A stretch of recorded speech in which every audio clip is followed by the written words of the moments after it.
महाराष्ट्र राज्याचे माजी आरोग्यमंत्री कैलासवासी भाईसाहेब सावंत यांचे सुपुत्र शिक्षण प्रसारक मंडळ सावंतवाडीचे अध्यक्ष विकास सावंत यांचं मंगळवारी अल्पशा आजाराने निधन झालं। ते 62 वर्षांचे होते।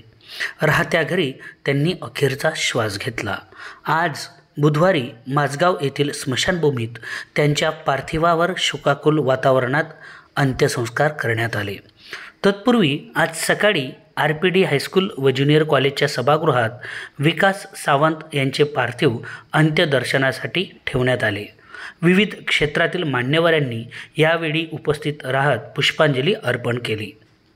माजी मंत्री व आमदार दीपक केसरकर, स्वाभिमानी शेतकरी संघटनेचे अध्यक्ष माजी खासदार राजू शेट्टी, माजी नगराध्यक्ष बबन साळगावकर, आयुर्वेद महाविद्यालयाचे अध्यक्ष ॲडव्होकेट दिलीप नार्वेकर, जिल्हा बँकेचे अध्यक्ष मनीष दळवी, भारतीय जनता पार्टीचे जिल्हाध्यक्ष प्रभाकर सावंत, काँग्रेस जिल्हाध्यक्ष इर्शाद शेख, शिवसेना जिल्हाप्रमुख संजू परब, उद्धव बाळासाहेब ठाकरे, शिवसेना जिल्हाप्रमुख संदेश पारकर, बाबूराव धुरी, विक्रांत सावंत यांचे सासरे रामदास निलक आदींसह विविध क्षेत्रातील मान्यवरांनी उपस्थित राहत अंत्यदर्शन घेऊन त्यांना आदरांजली वाहिली।